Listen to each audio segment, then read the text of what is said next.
Greetings Indie Warriors and welcome to I Dream of Indie. My name's Old Gamer Joe, bringing you yet another review today as we look at 2D fighting game Phantom Breaker Omnia on Steam.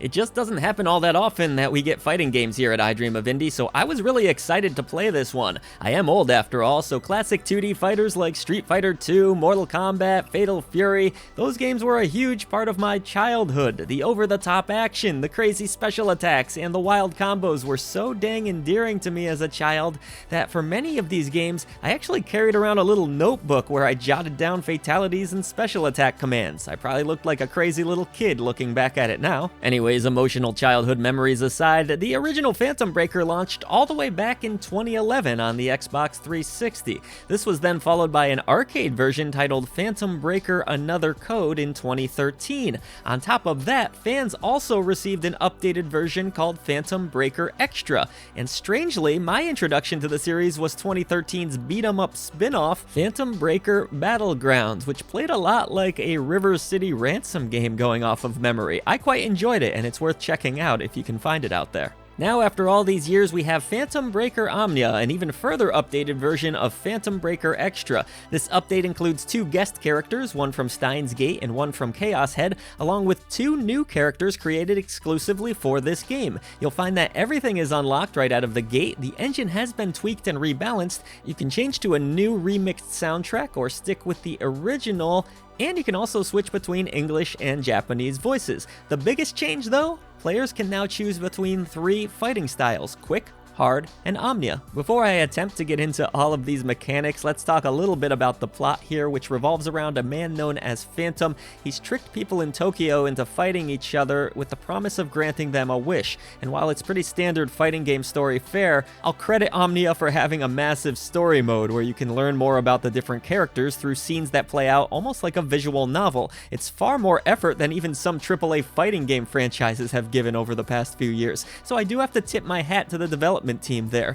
Even though I don't have a strong emotional connection to this series, I recognize the effort that went into crafting this narrative, and it's actually pretty solid for what it is. You probably didn't come to a fighting game review to hear about the plot so much though, so let's talk about this fighting engine. I'm happy to report that Phantom Breaker Omnia is really fun to play. The main display in battle is going to feature a health meter, of course. You have a burst gauge, a tension gauge, your set time limit, whatever that may be, and the combat style that you've selected. Just like any other fighting game, your goal is going to be beating the hell out of your opponent in order to deplete their health before they knock you out. Should you run out of time, which I never personally did while playing, the player with the most health will end up with the victory. You can actually recover a bit of health over time, which is shown in the vital chamber, only visible within your health bar upon taking damage. This will also feed into your overdrive ability. The tension gauge is actually shared, and the more you battle one another, the more it will rise. This leads to an increase in attack power. As I touched on briefly a little bit earlier, you do have 3 different attack styles to choose between. The quick attack obviously makes you a bit speedier and more proficient in combos. The Omnia style is a bit more well balanced overall, and hard style will make you feel a bit more sluggish but cause greater damage to your opponent. It was fun to experiment with the 3 different techniques, and it does make things feel fresh. Whether it breaks balancing or not, I honestly couldn't tell you, as I am by no means a fighting game connoisseur.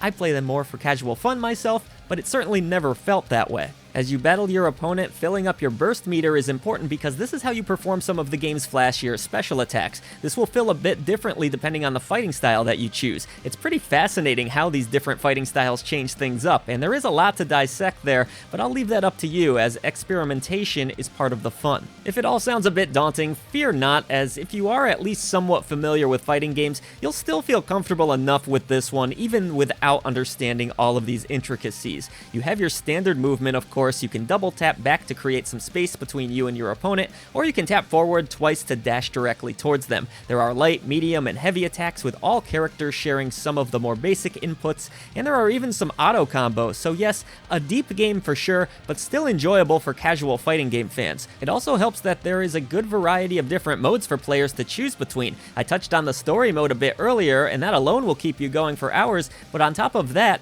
Phantom Breaker Omnia also features a versus mode and some single-player options including time attack, score attack, endless, and an arcade mode. This is a fully featured fighting game without question. There is even an online mode, which sadly I was unable to find any opponents for this review, and there's also a training mode, which is present for those of you that wish to practice up. It doesn't hurt that the game also features a beautiful visual style. The hand-drawn anime characters look incredible and animate beautifully. It's a nice contrast between the characters and the 3D backdrops, though I will say some of these backgrounds do feel a bit bland and lifeless, with low-res textures that stick out a bit. Still, the screen-filling chaos looks incredible in motion, and the game performed well, locked at 60 frames per second. You don't get any real visual options with the PC version, which is a bit of a letdown, but at the same time, they didn't feel all that necessary, and the game performed just fine. Though on the topic of performance, this is more of a weird kind of quirk with the game. The controls didn't map right, at least it doesn't appear that way. When you're going through the menus, the buttons seem to be wrong. They don't map correctly to the Xbox controller, so the B button was not where it was supposed to be. That led to some confusion. I had to click in the right stick in order to continue. That cost me a continue at one point.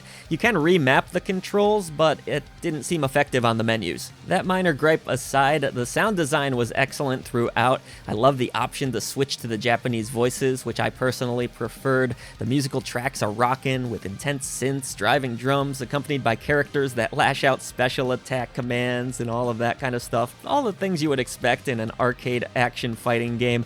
Phantom Breaker Omnia is just a joy to watch in motion, and it sounds like an arcade fighting game should. All in all, Phantom Breaker Omnia is a fantastic fighting game for both seasoned veterans and newcomers alike. The refinements made are exceptional, with a fun new fighting style system that just made the game a blast to mess around with. Other additions like new characters, audio languages, and a retuned soundtrack make this a great way to experience a really fun fighting game. Even though this is a more tuned up version of an old game, it still feels really great in 2022. And for that reason, I'm actually going to award Phantom Breaker Omnia the golden genie lamp of approval. Not only do we not get a lot of fighting games, we don't get a lot of great ones, so it was awesome to play this one, and I had a blast with it.